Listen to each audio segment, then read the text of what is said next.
Yeah, so I just wanted to start by asking, obviously Namari had a breakout performance on Monday night offensively. How does he kind of keep that going and try to use that to establish more consistency going forward? Yeah, I think you just stay the course. He's done a tremendous job of working on his game, working on his body, getting back healthy. And I think when you're playing with a clear heart and a clear mind, he's able to just be his authentic self. And so he got us off to a great start the other night, and that's what we needed. In that environment, up against a really good St. John's team. The great thing about a kid like Namari, he's been in those type of games before. So that experience from him and others are things that we're going to lean on throughout the season. Hey, Saddi, good afternoon. I appreciate your time. I guess one of the numbers that stood out from the St. John's game was the 27 offensive rebounds. I guess when you look back at the film, I guess what did you see as to why St. John's was able to get so many other missed shots? Yeah, I mean, they're aggressive offensive rebounding team, guys with size, strength, and athleticism. We got to do a better job of putting bodies on bodies, earlier, extending away from the paint is definitely an area that we have to clean up so that it doesn't continue to be problematic for us as we move through the season. But it's one that our guys and our staff are aware of, and we're just we're 3 games in, and hopefully that's an area that we can get cleaned up for sure. Right. And I guess what does that look like in practice? Because I mean, Long Beach State, they were one of the top rebounding teams in the nation last season. I guess just how do you go about addressing that in practice? Yeah, I mean, it's I was watching them Long Beach State this morning, and I'm like, Jesus Christ, like we have to go against another group of young men who just relentlessly crash the boards. And there's one of those things you got to put an emphasis on it. And it's a fine line of trying to drill it in practice this time of the year, because you're wanting to maintain health and freshness. But at the same time, it's something that we have talked about, pretty much daily. And, I think what happens is after you get that first dose of a guy blowing by you or jumping up over the top of you or just shoving you underneath the basket, your antennas go up and you understand the importance of it. Saddi, hey, what else can you tell us about Long Beach? I know you obviously just mentioned the rebounding, but what are some of the other things they do well?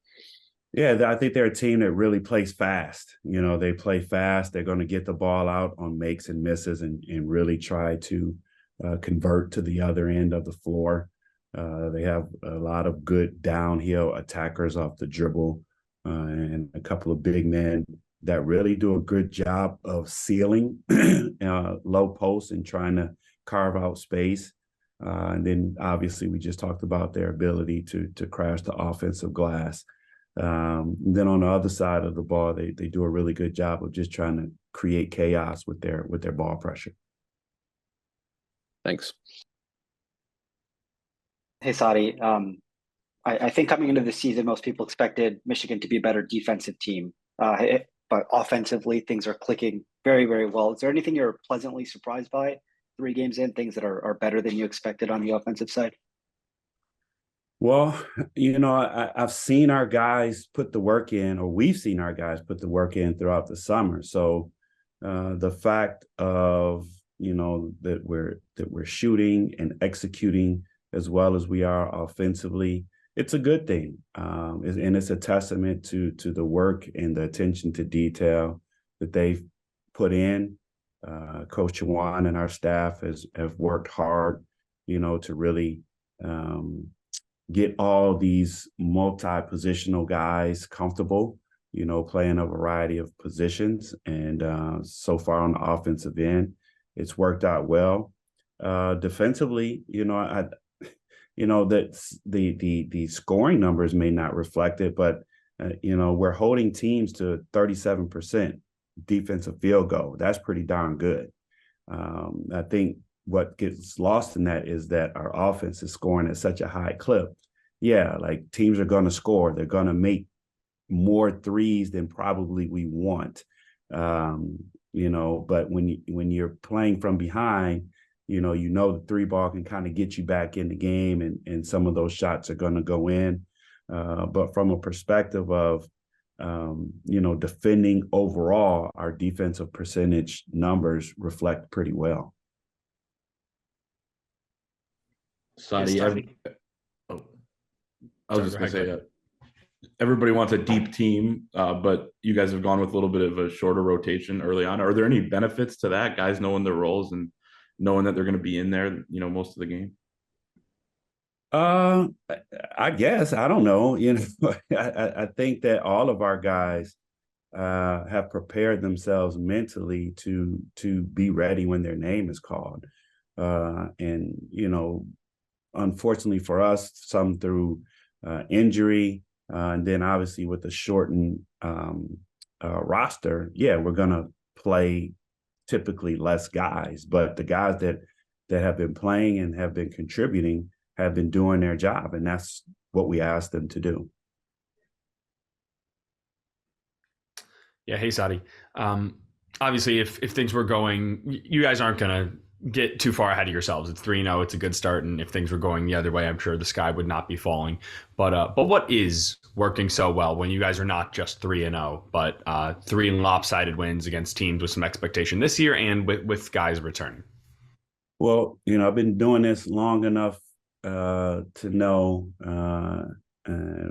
great mentors of mine have always said, you're never as good as you think you are, and you're never as bad as you think you are. Right. And so it's just trying to find that balance. And, thus far, fortunately for us, we've been able to get off to a pretty good start. And we feel like we still have a lot of growth in us, And but I think it's the consistency of which we come to work every day and do our jobs. From a coach's standpoint, it's been awesome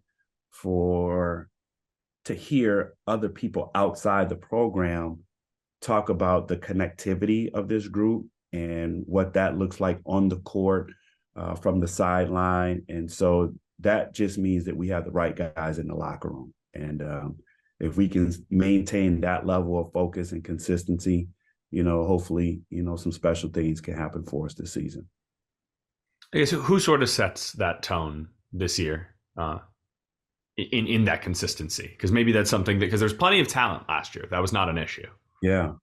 Well, that tone comes from the top. Coach Jawan, is a huge culture guy. And so all the work that we've done as a collective team this summer, trying to blend all these new faces and personalities and guys who, quite frankly, haven't been in our program, that takes work. And so the amount of culture building we do within our team and also within our extended support staff with our leadership team and the work that they do with our young men off the court in terms of, trying to identify challenges that may arise throughout the season, as well as kind of doing some self-awareness of who we are as individuals and then collectively as a group, so that when you get into the dog days of the year, those are things that you can pull on. And, at some point, you move from a coach-led team to a player-led team. And those groups that are able to make that transition the quickest are typically the groups or teams that have, more successful seasons. Hey, Saddi, how is Jaelin Llewellyn's recovery coming along, and how close is he to returning to the team? Yeah, Jaelin has been progressing at a pretty steady rate. He's been on the court with us for quite some time now, and limited capacity in terms of what he can do out on the floor. But he's now, just transitioning into, some light contact drills and things of that nature. So, every day that he's on the court is a great day for us. I have no idea when he's going to get a full release to, get back to playing games and stuff like that. we're thinking big picture. And so whenever he's ready, whenever, our medical team thinks that, he's ready to, be out there full time in games and whatnot.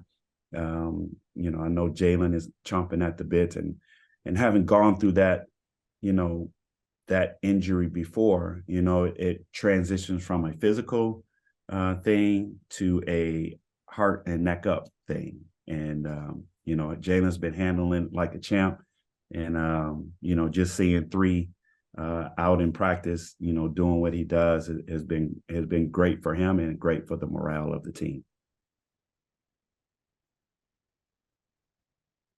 Hey, Saddi, I want to kind of ask about Terrence. I mean, he's scored in double figures all 3 games so far. I mean, just considering the tough year he had last year, I guess just how encouraging has the start been?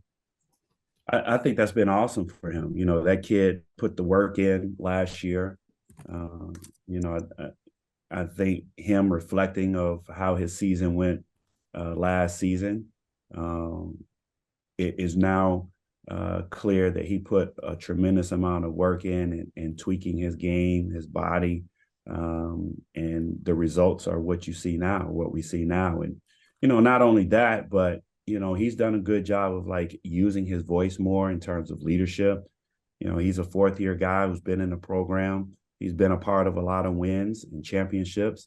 And so is really kind of the natural progression for him. So for T. Wells, it's been awesome. And we're going to need his consistent leadership and production for us to be good this year. And I know some guys who would have gone through something that he went through, like not having the year he would have liked and being replaced in the starting lineup, they might have looked for a fresh start somewhere else. He didn't. I guess, have you seen a difference maybe in his mindset or maybe his approach? Maybe seems like he has a determination to redeem himself. Well, I think T. Wells is the definition of a true Michigan man. You don't run for competition. You don't run from adversity. The way he's built, his family that he comes from, he looks it right in the eyes and he runs through it. A lot of guys, like you said, will hit a wall and want to, try for a fresh start. But I don't think that was ever in question for him. And, he's going to receive his degree. He's going to continue to lead us in the ways that impact winning. And I'm just so excited for his stick-to-itiveness, if that's a word, in terms of how he's transitioned from really not just last year, but actually throughout his career here at Michigan. And he's a kid that deserves some success for that. Saddi, with Olivier, I mean, he's had his games where he's scored and put up good rebounding numbers too, but it just seems like he does a lot of things on the court, even things that don't show up in the box score. Are those things that you, noticed in the kind of when you were not recruiting him necessarily, but analyzing his game and kind of watching him? Well, he's another kid. He's been through the paces at this level. He's won a lot of games. He's won a lot of big time championships. And, that's even before you start talking about the character of the kid, the skill set of the kid. Tennessee did a tremendous job of developing him. And I say that every time I talk about him. And fortunately for us, now we're the benefactors of being able to grow him through this last season. But yeah, you're right. I mean, he can shoot the ball. He can defend. He's shown himself to be a really good passer. He's been an elite level leader and talker. And so all those things that, the numbers that don't necessarily show up in the stat sheet, his impact on winning and his impact on our program in that locker room has been elite level.